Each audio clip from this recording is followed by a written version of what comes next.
Alright, this right here is the Realme GT Neo 3 that comes with a brand new Dimensity 8100 processor and whopping 150 watts of fast charging.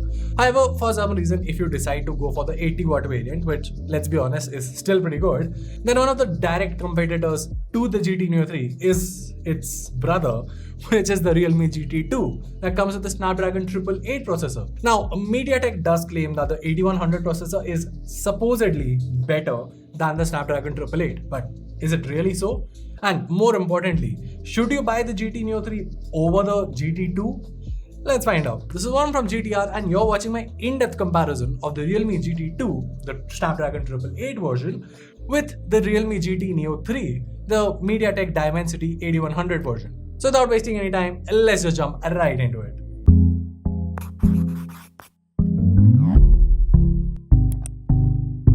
Alright, so let's kick things off by talking about the design first. Now, it's clear that both the devices live on different ends of the spectrum. The GT2 has a far more minimalistic look, especially thanks to its paper white design. Now, this is available in white and green, and while both of them look super premium, I think the white color would appeal to more people simply because it's a more uniform look and still looks pretty good. Now, in comparison, the GT Neo 3 comes with a very flashy back. Now, yes, there is the plain black variant, but if you're going to be buying the GT Neo 3, I think it's best to go for this racing stripe version because then your device definitely looks unique. Personally, I am not a fan of this unique look. I'll be upfront with you, especially this blue color. I do not like it. I mean, if I were to buy the GT Neo 3, I would anyway get the white one with the black stripes. This is a little too loud for my taste. So yeah, I won't be getting anywhere near it, at least in the context of design. But yeah, like we always say, design is always subjective. Now, as far as the in-hand feel is concerned, the GT Neo 3 is slightly lighter, so that's good. However, in hand, the GT2 feels a little bit better, which is because of the textured finish that you get on the back, which basically adds a little bit more grip to your device. Now, other than that, both the back panels combat fingerprint smudge as well, no complaints there. And as far as the connectivity goes, you get a dual SIM card slot on both the devices, no micro SD card slot or 3.5 headphone jack on either. Moving on, we have the displays, and apart from a slight difference in the size, they are basically the same Full HD Plus, 120Hz, HDR10 Plus panels. Now, they're both stunning in terms of color reproduction and have Corning Gorilla Glass 5 protection as well. Now, it's worth highlighting that Netflix isn't supporting HDR on either, but it definitely should be fixed in an update.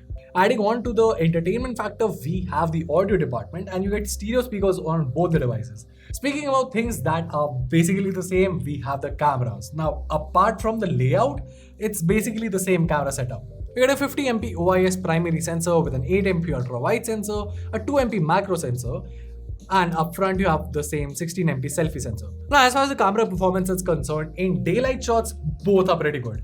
However, the GT2 definitely has a much better HDR performance here. The shots are also better detailed on the GT2 in comparison to the Neo 3. Also, one more thing, the Neo 3 likes to saturate shots. Now, I'll be honest, it's not overly saturated, but of course, it appears like that when you put them against what the GT2 produces. Now, moving on to selfies, once again, they are better on the GT2. As for selfie videos, let's take a look. So we're recording 1080p 30 fps footage from the Realme GT Neo 3, which is on my left, and the Realme GT 2, which is on my right side. Now, you can get an idea of the basic level of HDR here. Now, we are recording at around 1:30 p.m. so these are very tough conditions to shoot in, especially in the Delhi heat and some blazing hot. But nonetheless, I would say that both the devices are, well, pretty average when it comes to HDR performance. From what I'm looking at the viewfinder, I would say that the GT Neo 3 highlights my face a little bit better, but that's about it. I think both are equally good footages. The sun is again shining bright on my face now. One more thing that I can notice right now is that there is a slight lag in what I'm saying and then what is appearing on the screen on the GT Neo 3, whereas it's like completely real time on the Realme GT2. So yeah, sorry, reviewing multiple devices. So yeah. Moving on for Rio videos, while it's good on both, there is a massive difference in terms of the stabilization when you compare it of the GT2 Pro, which is amazing, as compared to the GT Neo 3. I mean, you can take a look at the results for yourself. So we're recording 4K 60 FPS footage on the GT Neo 3, which is on my left, and the GT2, which is on my right side, and there's a massive difference in terms of the stabilization here. Now technically, while both the devices come with the same 50 MP OIS sensor, you can just notice the amount of difference in terms of stability between both the devices. I mean, it's absolutely crazy. This is just a really good stabilization on the Realme GT2 in comparison to the GT Neo 3. Right, yeah, GT Neo 3, yeah, that's right. Other than that, as far as the footage is concerned, it's crisp on both. Both the footages look really good, but yeah, I mean, as far as the stability part goes, the GT2 has a far more stable footage here. Now, it's worth highlighting that neither of the devices actually have a toggle for the stabilization, and 1080p video is basically stabilized on both. But yeah, this was the 4K 60 FPS video that we saw, and yes, there is a significant difference in terms of the stabilization. Lastly, we have low light shots, and you can see it on your screen. Both the shots are pretty good, and you won't really have much to complain from either device. So yeah, at the end of the day, it's not like the GT Neo 3 has a bad camera. It's pretty good, but the GT2 definitely has a much better camera output. Now, with that being said, this is Realme that we're talking about, and Realme has a very good track record of fixing their camera performance with a lot of software updates. Now, considering the fact that this is a Dimensity 800 processor, 8100 processor, which is a new chipset, it will definitely take time for Realme to properly optimize it for their camera hardware, but I'm pretty sure that good performance will be coming in the future updates. With all of that being said, if you're buying a phone right now, it's clear that the Realme GT2 has a much better camera performance. Alright, so next up, let's talk about the big question, the performance. Snapdragon 888 with UFS 3.1 against the Dimensity 8100 with UFS 3.1. Now the benchmarks are on your screen, and while they're mostly neck to neck, the one advantage that the GT Neo 3 has is that the Dimensity chipset does not heat up as much as the 888 does, which makes it far more reliable. As you can see in the Antutu benchmark itself, the difference in temperatures is almost double. And the same is exhibited when you look at the CPU throttling as well. Now keep in mind that all the benchmarks were run with the devices set to their GT mode being enabled. So as far as the real world performance is concerned, they are basically the same. Flagship level performance, so no complaints on either. One thing that's worth highlighting, however, is that BGMI is tapped to 30 FPS on the GT Neo 3. Now, obviously, this is an optimization issue that MediaTek will have to work with BGMI to fix that thing. And obviously, this is something that we saw when the Dimensity 1200 was launched as well. And this is something that happens with every new processor. So it's not surprising. But yeah, I mean, for now, we can't really compare the BGMI performance head to head simply because the GT2 runs the game at the highest settings possible, that too at a consistent frame rate, although it does heat up, while the GT Neo 3 obviously remains cool but is also running at comparatively very lower settings. Next up, we have the software part, and basically it's the same Realme UI 3.0 based on Android 12 on both the devices. It's great software loaded with a plethora of features and works very well and is quite stable. Also, I love the fact that both the devices come with Android 12 out of the box, which is good. Lastly, we have the battery. Now, the Realme GT2 comes with a 5000 mAh battery with 65 watts of fast charging. On the other hand, the Realme GT Neo 3 comes with two different variants. You can either get the 5000 mAh battery with 80 watts of fast charging, or go for a smaller 4500 mAh battery with 150 watts of fast charging, which obviously will cost you a lot higher.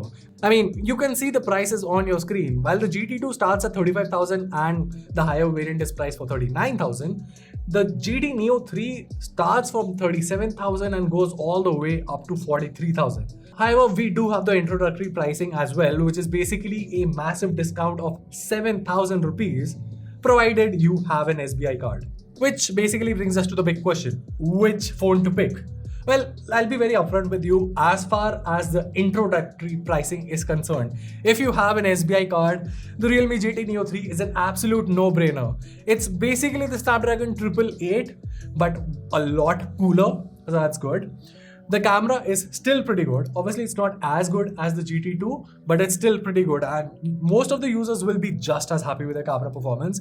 The display is great, the battery life is amazing, and 80 watts of fast charging is anyway an improvement over the 65 watts of fast charging. So that all is good. Obviously, there is a slight bit of cost that comes with it, which is the factor that you will be an early adopter of this new chipset. So you will have to wait for a couple of months before you can actually use the phone to its full potential, be it BGMI or even the display for that matter. Like HDR is not enabled right now. It will take some software update for the HDR to be enabled. So that is one thing to keep in mind. But nonetheless, I mean, if you're saving money, that's a difference of 5,000. It's still an excellent deal. Now, if you do not own an SBI card, or if the prices fall down to the actual pricing, in that context, I think I would go with the Realme GT2. Now, obviously design is subjective, and if the difference was for 5,000 and this was 5,000 cheaper, I could live with this design. However, if that offer is not available and this thing then becomes 2,000 more expensive over the GT2, I am any day picking the GT2. The GT2 has a better design, at least in my opinion, has a much better camera, has all the performance capabilities unlocked to its full potential. And while the device does get hot under, when you are gaming for over an hour or so, it's still not super hot or anything. Lastly, one slight question a lot of you guys will be having: should you get the 150 watt variant, considering it's available in just a 12 plus 256 GB option? Personally, I find that to be very stupid because Realme is just limiting its options. 12 plus 256, I mean, 12 GB of RAM is not something that people anyway want. 256 GB is still something that people might desire, but having to pay that much of a premium for 150 watts of charging makes the product, very niche. And personally, I would say I've always been happy with 65 watts of fast charging. Anyway, 80 watts is an improvement over it. While it's crazy to have 150 watts of fast charging that basically takes your device from 0 to 50 in 5 minutes, I personally don't think it's worth spending that much. And well, that was it. If you found this video helpful, make sure to let us know by giving us a thumbs up and subscribing to our channel for more awesome tech content. Till then, this is Juan from GTR, and I'll see you in the next one.